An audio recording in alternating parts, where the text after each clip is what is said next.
KPM. Hai, Assalamualaikum. Selamat petang semua. Anda bersama dengan saya, Afiq Syazwan dalam Sukses SPM 2021. Baiklah, Afiq nak pesan kepada anda semua, marilah sama-sama kita patuhi SOP. Kemudian kita kena stay safe, stay at home. Janganlah kata-kata kita nak keluar rumah. Dan apa yang paling penting, jaga kebersihan. Okey? Baiklah, jadi hari ini kita akan teruskan sesi pembelajaran kita bersama dengan seorang guru jemputan. Afiq akan bagi tahu subjek apa yang kita akan ulang kaji pada hari ini. Tapi apa kata kita borak-borak dengan cikgu tu sendirilah. Tanpa masa, mari kita sama-sama saksikan profil guru hari ini. Jom.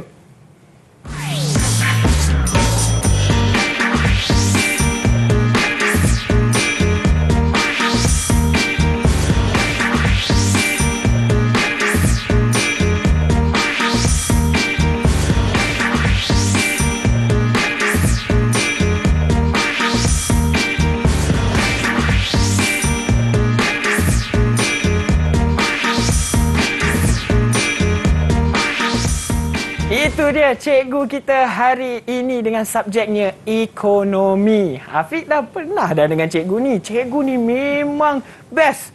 Sebab kalau kita tak pernah belajar ekonomi pun kita boleh faham.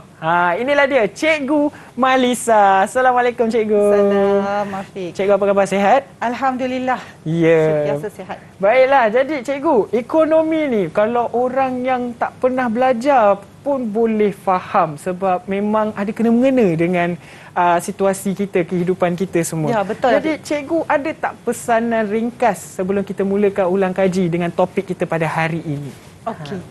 Baik, hari ini kita nak belajar tentang macam mana Afiq jadi usahawan dan nak kontrol perniagaan. So, jadi bagi orang pelajar yang inginlah nak menjadi usahawan, dan memangnya sebenarnya kerjaya usahawan tu adalah kerjaya yang sangat bagus. Jadi kita boleh share lah hari ini tips-tips untuk menjadi usahawan berjaya. Okey, baiklah. Jadi kepada usahawan-usahawan di luar sana, mungkin anda tak ambil SPM tapi nak tambah ilmu, pengetahuan dalam diri anda, boleh je sama-sama menonton Sukses SPM pada kali ini. Jadi cikgu, sebelum kita mulakan sesi pembelajaran, saya nak bawa cikgu patuhi SOP. Kita gunakan hand sanitizer. Mari cikgu, silakan. Okey, itu dia hand sanitizer. Okey, cikgu dah gunakan, kemudian Afiq pula gunakan. Okey, baiklah. Jadi sekarang ni kita dah patuhi SOP, kita dah gunakan hand sanitizer, cikgu pun dah bersedia. Tapi sebelum tu kita nak sama-sama saksikan dulu Vox Pop. Inilah dia pandangan calon SPM mengenai subjek ekonomi ni. Susah ke, senang ke, seronok tak? Jom kita sama-sama saksikan. Didik TV KPM. Pengalaman saya sepanjang mempelajari tajuk penawaran bab 2 tingkatan 4 ini, ia sebenarnya sangat seronok kerana dengan teknik yang mudah yang diberikan oleh guru saya dapat memahami lebih dalam dan mudah menghafal tentang maksud penawaran, cara-cara untuk membuat keluk penawaran dan juga cara untuk menghafal penentu-penentu penawaran. Sebenarnya ia tidaklah sukar untuk menghafal dan memahami tajuk ini jika pelajar fokus dan dapat mengetahui teknik untuk menjawab dan untuk menghafal fakta-fakta yang ada. Daripada tajuk ini, saya dapat mengetahui bagaimana cara untuk membuat keluk perubahan penawaran dan mengetahui bagaimana keluk tersebut mencapai titik keseimbangan. Selain itu juga, saya dapat mengetahui kuantiti barang atau perkhidmatan yang ditawarkan oleh pengeluar atau firma. Saya suka subjek ekonomi ini. Subjek ekonomi ini akan sangat guna pada masa akan datang. Seperti saya tahu jenis pinjaman yang boleh saya buat apabila bekerja nanti.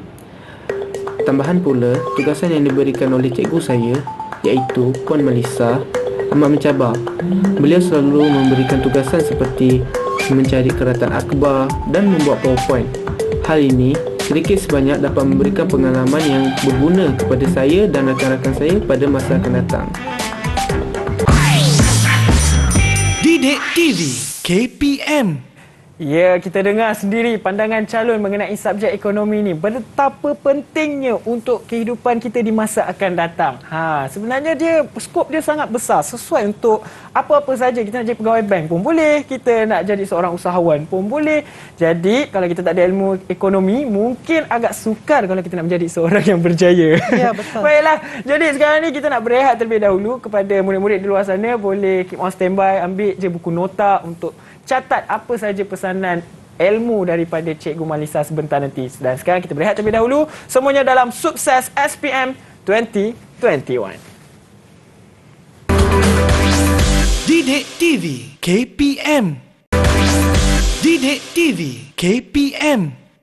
Kembali lagi kita dalam Sukses SPM 2021. Okey, kita akan teruskan sesi pembelajaran kita. Tapi sebelum tu Afiq nak pesan, jangan lupa untuk patuhi SOP. Jangan lupa untuk cuci tangan, gunakan hand sanitizer, pelitup muka dan apa yang paling penting, jaga jarak. Baiklah, sekarang kita nak teruskan sesi pembelajaran kita iaitu subjek ekonomi. Tapi kita akan berkenalan bersama dengan pelajar dari SMK Bandar Baru Sungai Buloh, Selangor. Mari kita sama-sama berkenalan bersama mereka. Assalamualaikum, selamat petang. Kak Mai. Waalaikumsalam. Waalaikumsalam. Okey, Afiq nak minta seorang demi seorang perkenalkan diri anda. Silakan.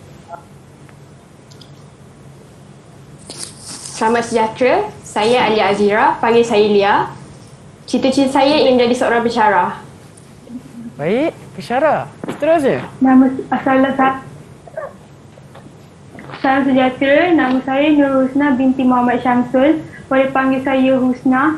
Cita-cita saya untuk jadi usahawan. Usahawan Husna. Okey, seterusnya. Salam sejahtera, nama saya Jessinia. Boleh panggil saya Jess. Cita-cita saya ingin menjadi seorang penulis. Penulis. Okey, dan yang terakhir sekali. Salam sejahtera, nama saya Ainur Sofia binti Farouk. Boleh panggil saya Ainur. Dan cita-cita saya nak menjadi seorang accountant. Okey Ainur, itulah dia pelbagai cita-cita yang akan dikecapi oleh mereka. Jadi Afiq harap anda akan dapat capai cita-cita anda semua. Baiklah, jadi sekarang kita nak teruskan sesi pembelajaran kita bersama dengan Cikgu Malisa dengan subjek ekonomi. Silakan Cikgu Malisa. Okey, terima kasih Afiq. Sama-sama. Okey, hari ni apa yang kita nak belajar ialah penawaran. Okey. Penawaran ni kalau kita selalu bercakap bahasa biasa Afiq kan. Kita kata kau beli barang tu tak tawar harga ke? Ya, betul. Itu adalah konsep orang-orang yang belum belajar ekonomi kan. Okey, tapi pada orang ekonomi dia lain maksud dia Jadi kita akan belajar sekejap lagi. So ada 4 perkara kita nak belajar hari ni. Yang pertama, menerangkan hukum penawaran. Yang kedua, menghuraikan penentu-penentu penawaran.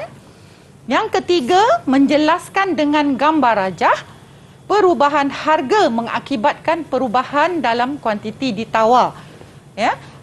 Ekonomi ni Afiq dia ada rajah, dia ada keluk, dia mesti ada. Okey. Dan yang keempat, menjelaskan dengan gambar rajah penentu penawaran bukan harga yang menyebabkan perubahan dalam penawaran. Jadi inilah 4 perkara yang kita akan cover hari ini. Okey, harapnya pelajar-pelajar di rumah juga yang ada dalam Meet ni bersedialah Okey. Baik. Ini gambar tentang penawaran. Okey, boleh ke saya minta pelajar yang ada dalam Meet ni untuk bagi komen apa yang awak nampak dalam gambar ni? Okay, siapa nak cuba? Silakan. Okey, silakan. Ainur. Okey, ini ialah sayur-sayuran iaitu merupakan penawaran barang pertanian dan pengeluaran barang ni berada dalam kategori sektor utama. Okey, very good. Bagus Ainur jawapan awak. Bagus. Okey, dia kaitkan dengan sektor ekonomi tu. Itulah pelajar ekonomi namanya. Okey, kita tengok next. Tengok gambar apa ni? Siapa boleh bagi komen? Saya cikgu. Okey, silakan. Berikut merupakan penawaran barang perkilangan iaitu sarung tangan yang terdapat di sektor ekonomi kedua. Ya. Betul. Terima kasih. Betul, di sektor ekonomi yang kedua. Sarung tangan, perkilangan. Betul. Okey, cuba tengok ni pula. Siapa nak bagi komen ni? Siapa terbang ni? Ya. Silakan. Saya juga. Husna. Ya, silakan Husna. Silakan Husna. Gambar yang ketiga ni merupakan kapal terbang yang merupakan sektor perkhidmatan. Dia boleh bawa manusia dari satu tempat ke tempat yang lain. Okey, terima kasih Husna. Very good. Okey, sektor perkhidmatan lah. Dia menawarkan perkhidmatan pengangkutan orang ataupun barang. Ya? Okey, jadi ini semua ni Afiq berkaitan dengan penawaran. Jadi, apa dia penawaran? Kan? Kita tanya-tanya ni, kalau nak beli barang bukan tawar, apa dia penawaran? Okey. Inilah dia maksud penawaran, Fiq. Kuantiti barangan yang sanggup dan mampu dikeluarkan. Penawaran tadi oleh siapa? Oleh usahawan lah. Ataupun kita panggil dia pengeluar, ataupun kita panggil dia firma. Ya? Jadi, apa dia penawaran? Kuantiti barang yang sanggup dan mampu dikeluarkan pada satu tingkat harga, pada satu jangka masa. Okey, saya bagi senangkan, mudahkan nak faham. Contohlah, Afiq katakanlah nak menjual apa produk, katakan apa? Okey, hand sanitizer. Wah, hand sanitizer. Cepat betul respon. Okey, hand sanitizer lah katakan. Okey, so dengan kemampuan kilang dengan pekerja yang Afiq ada hari ini, berapa Afiq mampu keluarkan? Berapa unit botol? Afiq boleh keluarkan 300,000. Okey, 300,000 besar tu. Besar tu. Multinational company tu. Yeah. Okey, so 300,000. Okey, jadi 300,000 hand sanitizer yang sanggup dan mampu Afiq keluarkan. Itu maksud dia penawaran. Okey, faham. Maknanya kalau bahasa Inggerisnya senang, supply. Okey. Nanti kita tengok kelok tu dia punya singkatan, dia label dia SS. Okey. Bukan syok sendiri. Bukan, dia supply. Supply. Okey, easy kan, senanglah dengar bahasa Inggeris senang. Ni. Okey, so bila Afiq tawarkan 300,000 tu, pada masa tu harga dia sebotol contohnya berapa? Sebotol kalau besar ni dalam RM15 kot. RM15 Afiq sanggup. Tapi kalau dekat pasaran harga sebotol tu RM5, belum tentu Afiq boleh keluarkan 300,000, betul tak? Ya, betul. Ya, jadi itu sebab tu dia berkait pula dengan kedua. Okey. Afiq sanggup keluarkan 300,000 tadi dengan syarat harga tu ngam lah dengan Afiq. Dan jangka masa tu pun sesuai dengan jangka masa Afiq. Baik. Macam tu. Contohnya bila jangka masa pada satu masa tu Afiq kehilangan pekerja ramai. Contohlah zaman PKP ni kan, semua tak boleh kerja. Jadi Afiq tak boleh keluar 300,000. Betul. So penawaran Afiq bukan 300,000. Faham tak? Itu dia maksud dia. Dalam bahasa mudah. Baik. Okey? Kita hafal dah, kita dah faham maksud penawaran, kuantiti barang yang sanggup dan mampu dikeluar pada satu tingkat harga, pada satu jangka masa. Kemudian kita pergilah kepada hukum. Ekonomi ni dia penuh dengan hukum dan prinsip. Okey, baik. Semakin tinggi harga, semakin banyak kuantiti yang Afiq nak tawarkan. Sebaliknya, semakin rendah harga, semakin sedikit kuantiti yang Afiq nak tawarkan. Betul tak Afiq? Betul. Ini adalah hukum penawaran. Baik, kita tanya. Kita punya puteri-puteri di rumah ni. Okey, siapa nak bagi respon? Kenapa agaknya hukum ni begini? Kenapa ya? Saya cikgu. Okey, Jess. Untuk memaksimalkan keuntungan pengeluar firma atau syarikat. Very good, Jess. Sebab kita tahu matlamat firma tu adalah untung-untung lah. Jadi sebab itulah ini perangai dia. Kita panggil hukum ni adalah perangai dia lah. Okey? Baik. Okey. Sekarang kita pergi next. Okey. Bila kita dah kaji hukum, kita kena kaji jadual dia pula. Jadual penawaran ni kita nak tengok hubungan antara harga dengan kuantiti yang ditawar. Okey, dalam jadual ni, contohnya bila harga barang tu RM1, Afiq nak tawarkan 20 unit. Okey, bila harga dekat pasaran RM2, Afiq nak tawarkan banyaklah, 40 unit. Bila harga RM3, Afiq nak tawarkan lagi banyak. Kenapa tadi? Sebab nak maksimalkan untung. Okey. Jadi hubungan antara harga dengan kuantiti ditawar adalah positif. Iaitu bila harga naik, kuantiti ditawar pun naik. Tadi kita katakan itu hubungannya positif. Hubungannya positif. Baik. Seterusnya, kita nak tengok penentu penawaran. Penentu penawaran ni, dia adalah apa faktor yang mempengaruhi Afiq tambah atau Afiq kurangkan penawaran. Itu dia. Bahasa mudahnya, apa faktor yang menyebabkan Afiq tambah atau Afiq kurangkan penawaran. Okey? Jadi, yang pertama ialah harga barang tu tadi. Betul tak? Ya. Harga naik. Tadi kita tengok harga naik, kuantiti dia bertambah. Harga turun, kuantiti dikurangkan. Inilah dia faktor utama sebenarnya. Ya, ini adalah faktor utama. Sebab itu dia berdiri dengan sendirinya. Cikgu letakkan pun dalam satu slide, dia sahaja. Walaupun kita ada penentu lain, faktor lain ada. Tapi dia adalah faktor yang utama. Jadi ini kita panggil faktor harga barang itu. Harga barang itu. Harga barang itu menentukan penawaran. Baik. Okey. Kemudian kita tengok penentu penawaran yang lain. Itu kita panggil penentu selain harga barang itu. Sebab dia tu tak kena mengena dengan harga barang itu. Betul. Harga barang tu dah kaji tadi dah. Ini adalah faktor-faktor lain. Katakanlah sekarang harga di pasaran tak berubah. Tapi tiba-tiba Afiq tak mampu nak keluarkan 300,000 tu. Why? Itu faktor, yang kita nak kaji. Faktor lain. Ya, itu yang kita nak kaji tu. Okey. Ya? Okey, harga faktor pengeluaran.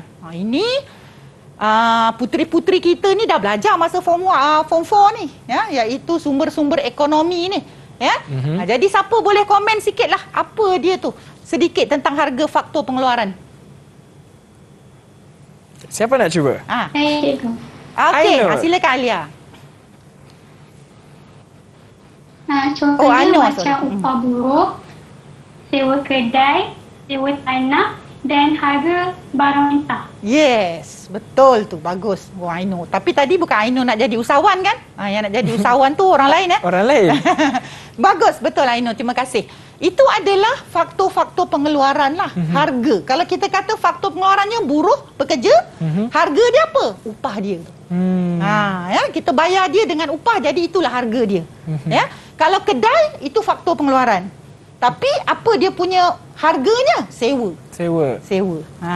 Ya. Kalau bahan mentah, contohnya bahan kimia Afiq buat untuk hand sanitizer.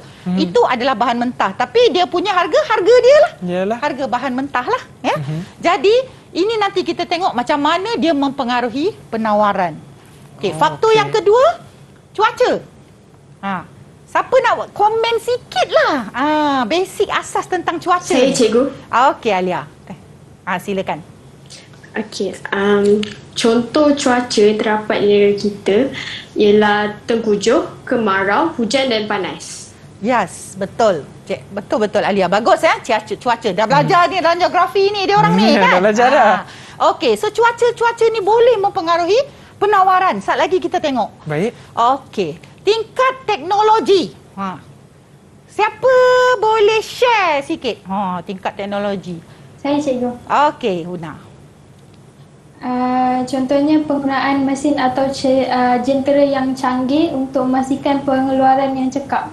Yes. Okey, mesin tu canggih lah. Terkini, updated lah kan. Betul. Terima kasih. Okey. Jadi itu boleh mempengaruhi penawaran nanti, ya. Okey, next, matlamat pengeluar. Baik, matlamat pengeluar ni cikgu kena ceritalah sebab dia teori sikit kan. Okey, teori matlamat pengeluar ni dalam ekonomi kita kaji ada dua je. Satu ialah matlamat dia nak maksimalkan untung. Betul. Okey, satu lagi matlamat dia tak nak maksimis untung dan dia tak boleh maksimis untung pun. Nanti kita tahu kenapa. Sebab dia kena maksimiskan pengeluaran. Ya, untuk kuasai pasaran. Dia nak kuasai pasaran. Okey, jadi ada dua kat situ matlamat. Macam mana matlamat tu mempengaruhi penawaran? Kejap lagi kita tengok. Okey, jangkaan harga masa depan. Jangkaan harga ni macam orang kata, kau predict harga kereta naik tahun depan lah. Dia orang semua cakap harga naik kereta tahun depan lah. Dengar-dengar cakap. Macam itulah. Dengar-dengar cerita. Itu adalah jangkaan harga masa depan. Ya? Okey, itu juga mempengaruhi penawaran ya. Okey, dan akhir sekali ialah dasar kerajaan. Okey, dasar kerajaan ni kalau saya cakap terus pop, Apa puteri-puteri ni boleh beri komen agaknya? Okay, siapa? Siapa boleh beri komen sedikit tentang dasar? Apa yang berkaitan dasar yang awak tahu rasanya? Siapa boleh? Saya. Ya. Silakan Alia. I know, cikgu. I know. Sorry. Tak nampak tu. Contohnya macam cukai dengan subsidi. Okey, betul. Cukai dengan subsidi. Very good. Cukai mempengaruhi penawaran. Subsidi pun mempengaruhi penawaran. Sekarang ni kan, Afiq, kita tengok banyak bantuan kerajaan kan, pada PKS, bantuan mikro dan sebagainya kan, kurangkan moratorium apa semua tu kan. Itu adalah sebahagian dalam bentuk macam subsidi jugalah tu. Ya, bagaimana dia boleh mempengaruhi penawaran. Kejap lagi kita tengok. Baik. Okey, habis. Ini adalah penentu selain harga. Okey, next kita tengok. Ini adalah penentu pertama tadi, yang utama tadi tu. Dia berdiri sendiri, Afiq. Okay. Sebab dia yang utama. Okey, harga barang itu kita tengok bila harga dia naik, kuantiti pun naik. Dan bila harga dia turun, kuantiti penawaran pun turun. Ini dia punya jadual. Trend harganya, P ni adalah singkatan bagi price. Kalau kita guna P pun boleh dalam jawapan sebab seantero dunia faham. P is price. Q is quantity. SS is supply. Kita tak boleh letak pula penawaran. PEN, pen tak boleh.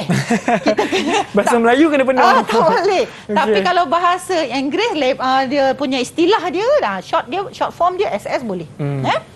Okey, jadi kita tengok harga dari 1, 2, 3, 4, 5. Naik tu trend dia. Kuantiti pun naik dari 5, 10, 15, 20, 25 kilo. Naik. Kan? Jadi, bila kita tengok dekat sini, kita tengok mula-mula. Harga naik dari 3 ke 5. Anak panah tu. Kemudian, kuantiti bertambah penawaran dari 15 ke 25. Kalau kita tengok dengan rajah, apa yang ditunjukkan dekat dalam kelok ni? Iaitu kelok tu, titik A tu beralih ke titik B. Nampak? Bergerak. Bukan beralih, istilahnya bergerak. A bergerak ke titik B. Saya ulang balik. Bila harga naik dari harga RM3 ke RM5, kuantiti yang ditawarkan naik dari 15 ke 25. Ini kan Afiq, cikgu nak tekan kat sini, dia punya teknikal je lah, perkataan dia sahaja. Kita tak boleh sebut kuantiti penawaran. Walaupun tadi cikgu sebut penawaran. But hanya untuk kes harga barang itu kita kena sebut kuantiti ditawar. Sebab nak membezakan dengan yang lain-lain tadi tu. Yang lain-lain tu menyebabkan penawaran bertambah, penawaran berkurang. Yang ini menyebabkan kuantiti ditawar bertambah, kuantiti ditawar berkurang. Istilah je, Afiq. Dia main dengan istilah je. Baik. Okey. Baik. Sekarang cikgu nak minta tolong siapa puteri di rumah boleh habiskan cerita ni. Boleh habiskan graf. Graf ni macam mana keluk? Okey, yes. Siapa? Silakan. Jess. Jess. Silakan, Jess. Jika harga barang menurun, kuantiti yang ditawarkan pun menurun. Okey. Kita boleh tengok daripada tingkat harga RM3 turun ke RM1 dan kuantiti ditawar daripada 15 ke 5 kg. Betul. Very good. Saya kat kelas memang tepuk tangan lah untuk budak-budak ni kan. Okey, very good, Jess. Okey. So, bila harga turun, kuantiti pun yang ditawar turun. Jadi kita tengok kat sini agak-agaknya titik bergerak ke mana, Afiq? Agak ke atas ke bawah? Titik A tu gerak ke atas ke titik A gerak ke bawah? Titik A. Tadi gerak ke atas kan? Dia akan gerak ke bawah lah. Yalah, betul. Jadi akan gerak ke bawah ke titik C pula.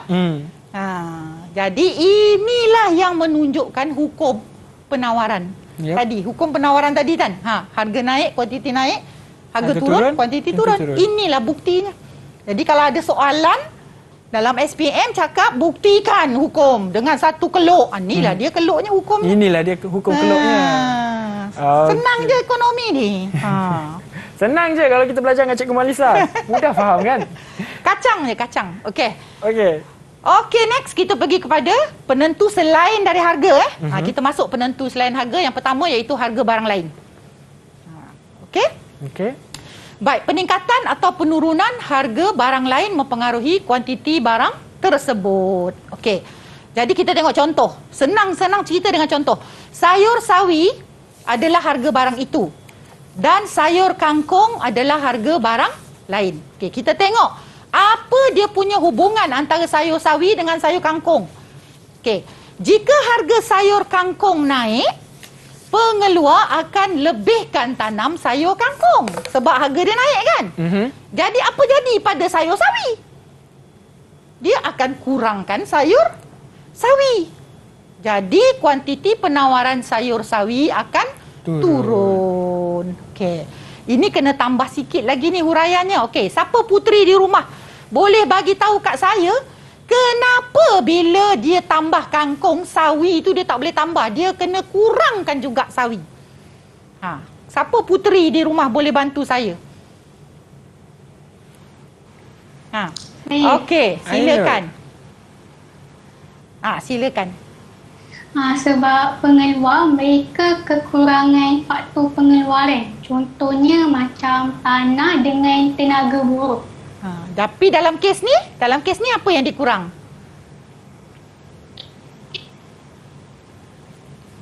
Dalam kes ni dia kurang apa? Yang tanah. Yes, very good. Dia terhad lah. Terima kasih. I know. Okay, very good.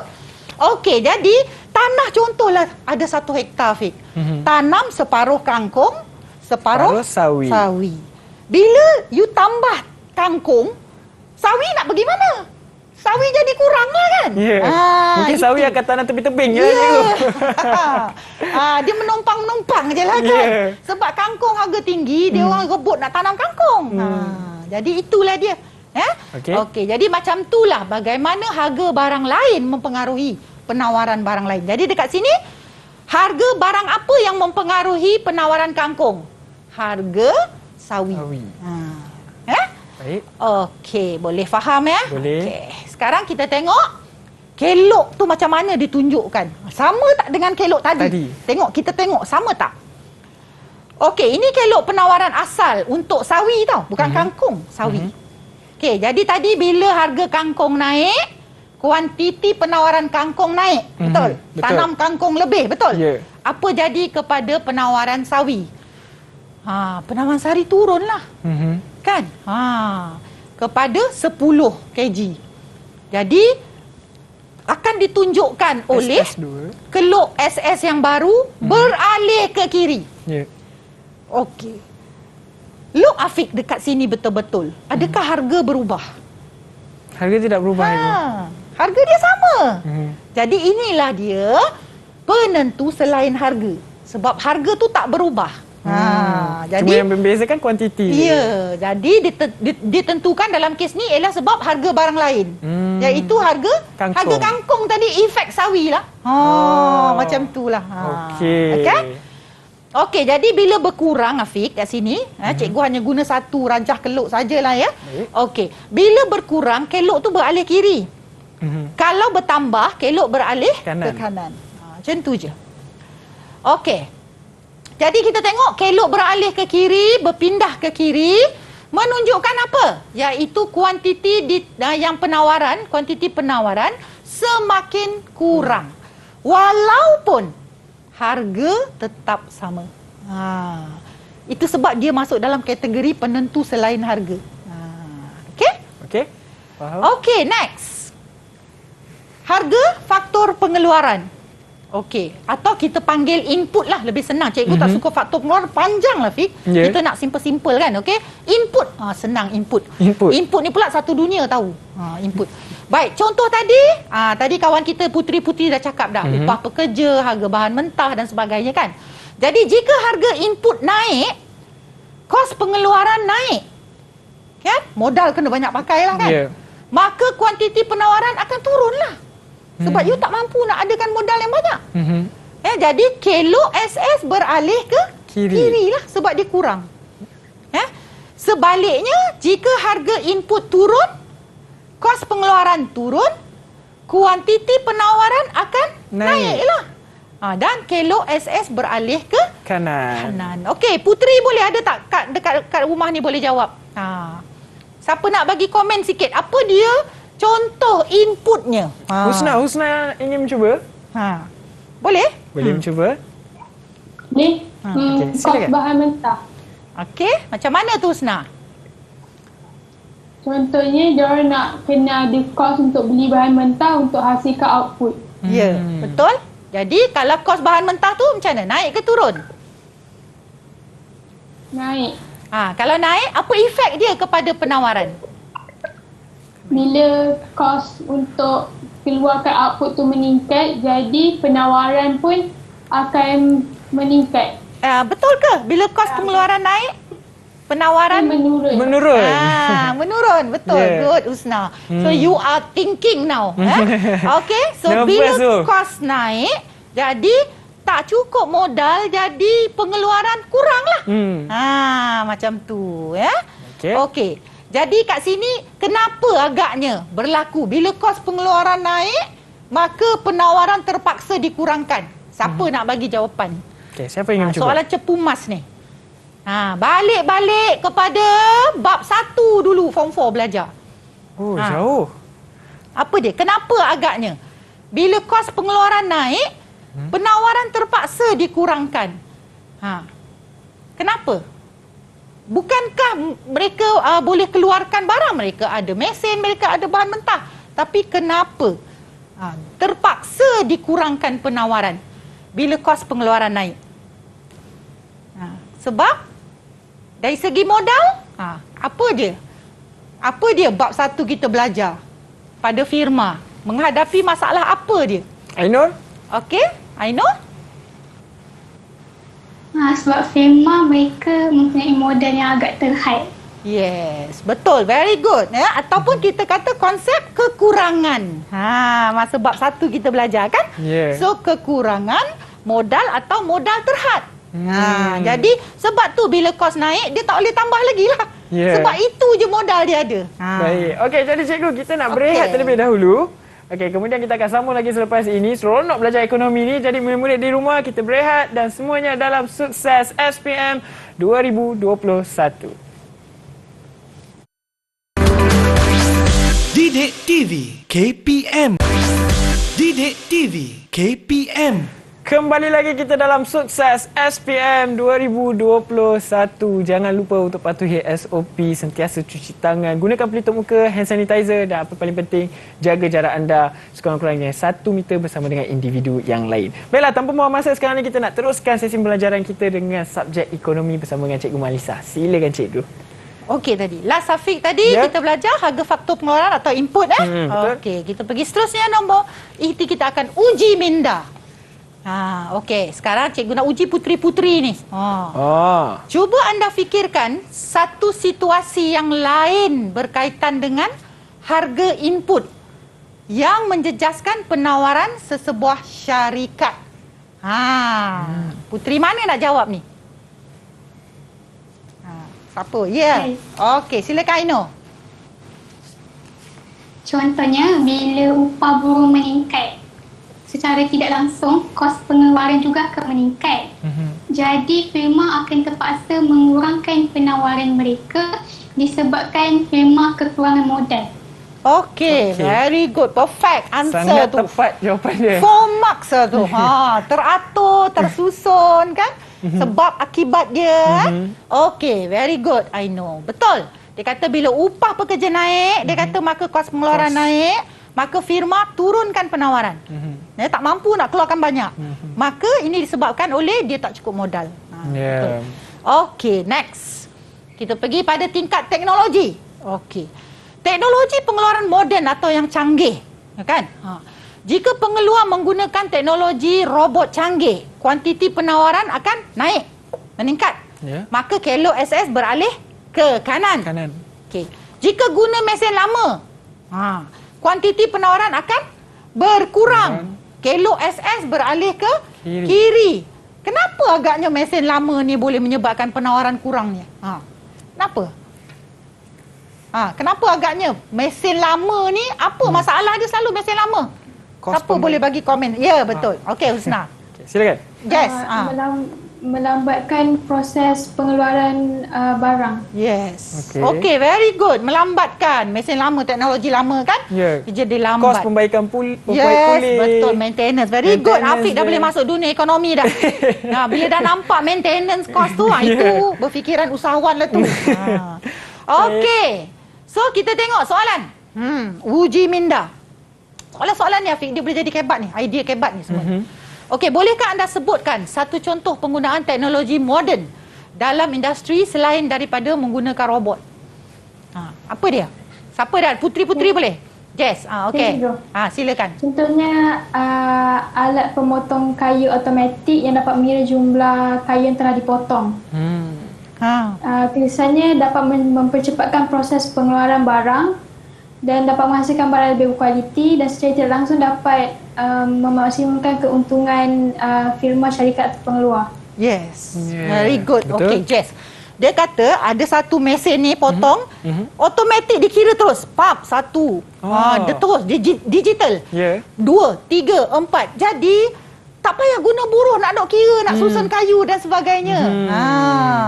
Jadi benda tu dah dibuat secara digital. Dia secara digital lah biasanya kan. Betul. Dan yang kedua pula dari segi kualiti dia. Dia potong cantik. Dia potong cantik. Ukuran yang cantik. Yes, seragam. Homogenik. Kalau orang manusia kadang-kadang kau cakap apa dah tersenyap dah dan sebagainya kan. Okey. So betul. Jadi betul. Banyaklah sebenarnya kebaikan mesin berteknologi tinggi ini sebenarnya ya. Banyak sekarang ni kita panggil dia artificial intelligence sebenarnya. Dia dah menggantikan manusia dah sebenarnya kan. Ya, kita ada IR 4.0 sekarang ni. Kita ada big data sekarang ni kan. Dan sebagainya. Tu semua tu benda-benda yang teknologi baru yang kita mesti follow ni kalau jadi usahawan lah. Okey, next. Okey, uji minda yang seterusnya. Biasanya kita mendengar penggunaan teknologi canggih dalam pengeluaran barang kilang atau sektor kedua. Betul Afiq kan? Dalam sektor kedua ni dalam kilang banyaklah mesin kan. Tapi bolehkah anda fikirkan contoh penggunaan teknologi canggih dalam sektor pertanian? Cuba, selalu orang tengok ni macam backward pertanian ni tradisional, pakai ni dan sebagainya kan. Cuba puteri-puteri ni bagi komen sikit tentang uji minda ni. Siapa boleh bagi? Banyak ni. Boleh tak? Bagi contoh penggunaan teknologi canggih dalam sektor pertanian. Okey? Silakan Usna. Satu contoh dia macam jentera padi. Macam mana? Jentera padi, contohnya dia boleh tolong tuaikan padi tu. So, jimat masa lah. Kalau macam manusia yang buat, lambat. Betul, very good. Okey, penggunaan jentera menuai padi. Kan? Menuai padi. Sebab saya ada seorang kenalan lah di Sabak Benam tu, dia pengeluar padi lah. Okay, thank you Usna by the way. Okey, so dia ada banyak sawah padi lah kan. Tapi bila saya tanya, pernah tak pergi tengok padi tu sendiri? Tak pernah tengok pun. Tak pernah pergi tengok pun. Tak pernah tengok pun. Maknanya semua run by the machine je semua tu. Dia ada pekerja, dia run dengan mesin aja. Okey. Macam tu. Kalau dulu kita Fi, kita potong. Memang kita nampak lah benda tu. Tengok nampak je semua benda tu. Setiap tempat kita bekerja tu ada padinya kan. Tapi tak ada sekarang ni. Orang zaman sekarang ni clean, bersih. Sebab teknologi tolong. Teknologi yang bantu. Okey. Next, Fik, kita pergi pada yang kelima. Jangkaan harga pada masa depan. Okey. Jika harga dijangka naik pada masa depan, pengeluar akan mengurangkan kuantiti penawaran sekarang. Okey. Pengeluar akan mengeluarkan banyak produk pada masa depan. Why? Kerana dia nak harga lebih tinggi. Why? Sebab harga lebih tinggi, untung lagi tinggi. Okey, jadi kelo SS akan beralih ke kiri. Sebab sekarang dia akan kurang. Sebab dia nak keluarkan nanti masa depan bila harga dah naik. Itu dia. Okey, kita tengok soalan uji minda. Yang sensitif ni. Sekarang ni apa? Harga minyak kan? Hari tu baru lagi kerajaan kan? Kerajaan cuba nak settlekan harga minyak tu, nak letak harga ceiling lah. 5 kilo dalam botol. Minyak pack plastik tu tak ada masalah. Tapi ini minyak yang tak boleh kontrol dalam apa tu, yang dalam botol tu Okey, adakah aktiviti pengeluar menyorok gula disebabkan oleh penentu jangkaan harga masa depan? Mengapa? Okey. Siapa nak boleh puteri-puteri di rumah bagi komen? Okey, siapa? Saya cikgu. Ya, silakan Alia. Betul, kerana jika kerajaan kata nak naikkan harga gula bulan depan, maka pengeluar akan sorok gula yang ada dan turunkan penawaran pada masa sekarang. Pengeluar akan jual pada bulan depan untuk dapat untung yang lebih. Okey, boleh tak ulang sekali lagi? Cikgu macam tadi tak nampak muka sebab kertas tertutup muka awak. Okay. Betul, kerana jika kerajaan kata nak naikkan harga gula bulan depan, maka pengeluar akan sorok gula yang ada dan turunkan penawaran pada masa sekarang. Pengeluar akan jual pada bulan depan untuk dapat untung yang lebih. Yes, betul. Okey, saya nak tanya sikit Afiq rasa ni beretika ke tak beretika ni? Orang yang buat macam ni. Dia nak dapat untung tu betul. Ya, betul. Tapi not in betul, bukan ethical way lah kan?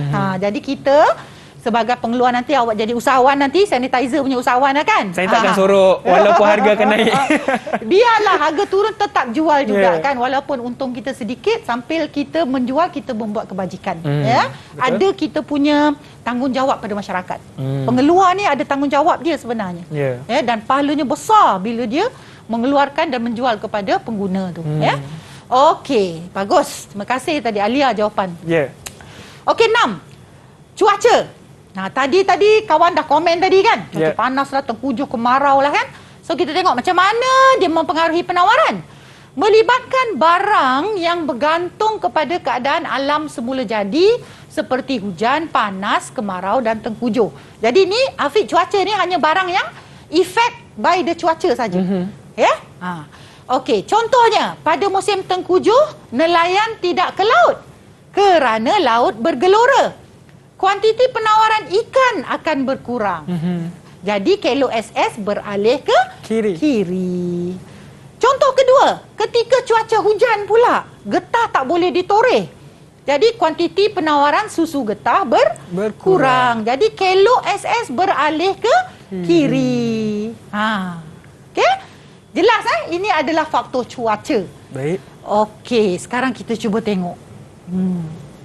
Ni macam mana kita nak keluar daripada masalah-masalah pengeluar ni? Ni soalan uji minda ni semua masalah mencabar pengeluar. Baik. Seorang pengeluar jus durian Belanda mendapati bahawa musim kemarau telah menjejaskan bekalan buah durian Belanda daripada pembekal dia. Jelaskan kesan situasi tersebut terhadap penawaran jusnya. Siapa puteri di rumah? Siapa? Boleh ceritakan kesan dia? Puteri di rumah, siapa boleh? Putera di studio pun sedang berfikir. Silakan puteri yang di rumah. Siapa boleh cerita? Untuk cuba menjawab. Siapa-siapalah. Ya, siapa boleh? Situasi tu. Okey, silakan. I know. Okey, masa musim kemarau, hasil tanaman buah durian Belanda akan semakin merosot. Jadi, jumlah jus durian Belanda yang dapat dikeluarkan oleh firma juga akan berkurang. Oleh itu, semasa musim kemarau, penawaran jus durian Belanda akan menurun. Very good. Baguslah Aino ya. Thank betul. You, Aino. Jawapan perfect lah, macam skema lah ni. Okey, bagus. Betul lah. Jadi musim kemarau tu ialah penentu cuaca lah. Menyebabkan penawaran dia berkurang ya. Okey, next. Satu lagi, uji minda. Cuaca mempengaruhi penawaran produk pertanian. Macam tadi jus durian Belanda tadi. Tapi bolehkah anda berikan satu contoh langkah pengeluar mengurangkan kesan negatif cuaca terhadap penawaran mereka? Sekarang ni, we want to be in control. Kita nak in control so that cuaca ni tak ada efek pada penawaran. Jadi kita masih lagi dalam kawalan. Apa jenis produknya dan apa tindakannya yang kita boleh elakkan? Apa tindakan yang boleh kita buat? Seperti sediakan payung sebelum hujan. Puteri. Okey, Sna. Payungnya apa? Silakan. Saya. Sna.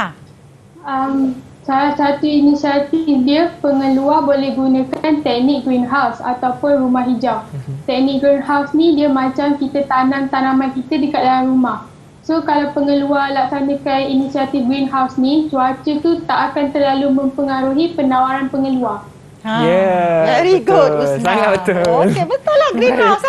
Sekarang tu banyak, Fik. Tengok kat tempat saya tu, kalau jalan kat belakang-belakang tu, penuh ni. Dah tak ada dulu tanam sayur batas-batas sekarang semua dah dalam rumah. Semua dalam rumah greenhouse semua tu. dah boleh menanam indoor lah orang kata berbumbung.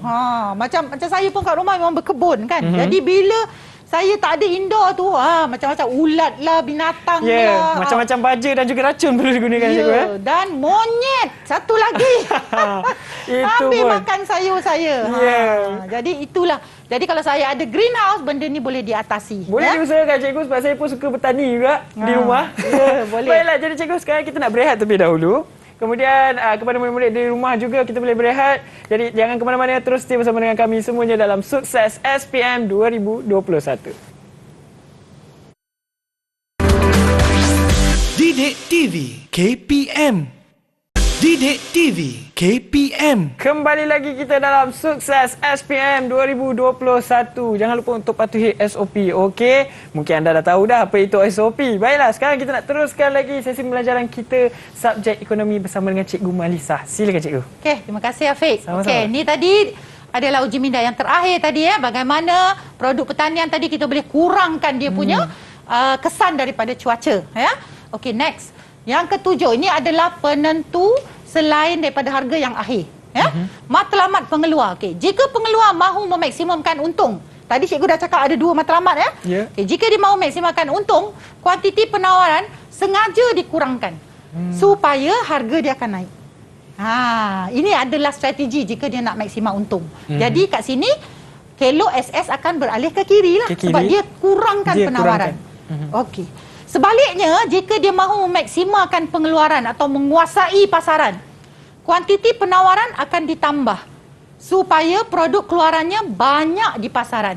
Sebab dia nak kuasai pasaran. Jadi bila dia kuasai pasaran, banyak produk dia jual, dia dapat untung jugalah.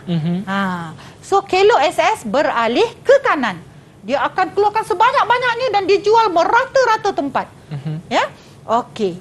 Baik, kita tengok sekarang uji minda. Okey.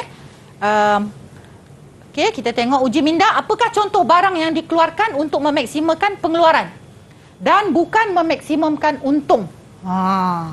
Boleh tak Putri di rumah bagi komen? Okey, silakan Aino. Contohnya macam barang perkilangan yang banyak persaingan. Sebagai contoh, kita ambil produk shampoo lah. Produk shampoo ni merupakan barang yang banyak barang pengganti. Jadi, sekiranya firma tetap mengurangkan penawaran mereka, bermakna keuntungan firma akan semakin berkurang lah. Sebab pembeli akan beli barang pengganti yang lain yang ada lebih banyak kat pasaran. Okey. Very good. Jadi betul. Barang kilang lah kan. Macam shampoo, dia ada shampoo A, shampoo B, shampoo C. Kalau you ambil macam matlamat untung tadi tu, you kurangkan, you rugilah. Sebab nanti syarikat lain akan ambil alih pelanggan you.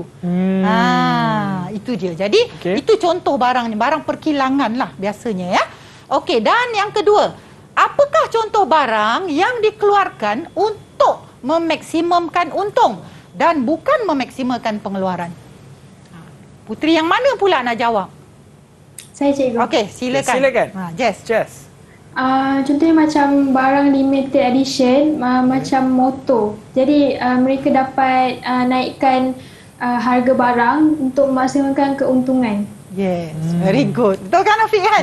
Yang limited edition tu memang harga dia zoom. Thank you Husna. Thank you Jess. Okey, so maknanya memang barang limited edition tu adalah memang matlamat dia nak maksimalkan untung. Dan dia buat memang sikit je. Unitnya sikit. Memang sikit. So itu dia. Dalam ekonomi tu tengoklah. Ada kepelbagaian macam gitu kan. Okey. Next. Kita tengok seterusnya dasar kerajaan. Ada dua tadi kita kata, cukai dan subsidi. Okey. Jika kerajaan naikkan cukai, kos pengeluaran akan naik. Betul kan? Jadi bila kos pengeluaran naik tadi, sekali lagi, kita punya penawaran akan berkurang lah, sebab modal kita sikit. Subsidi, jika kerajaan memberi subsidi pada pengeluar, kos pengeluaran akan berkurang lah.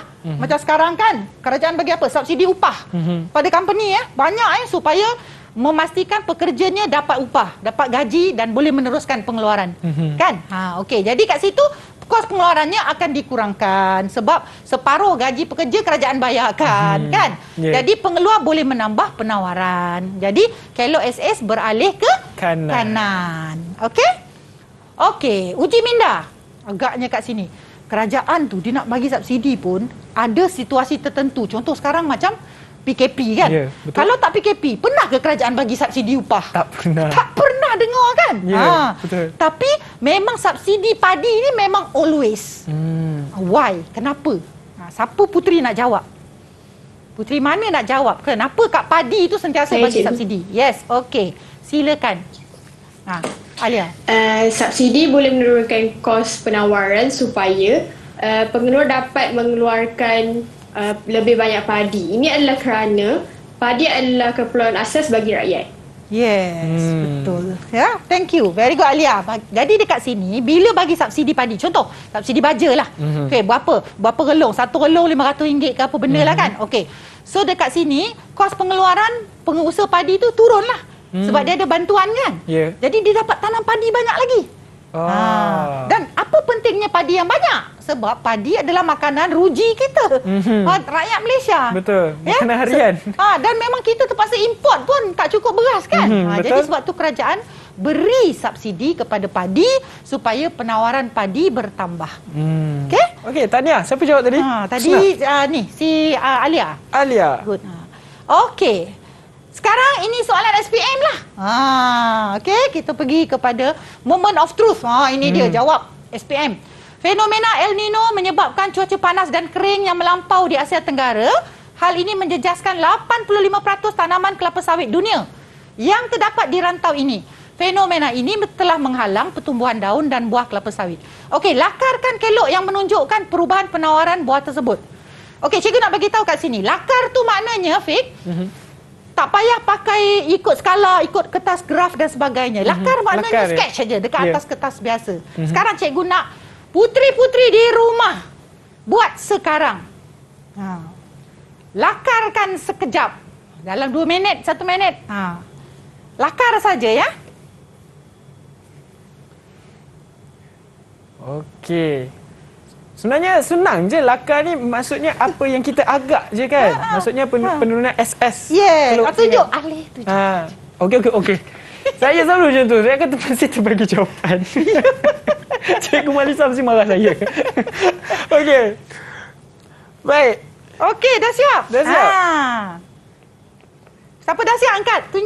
Tunjuk dekat TV. Kita tunjuk kat skrin Baik. Kita mulakan dengan Alia.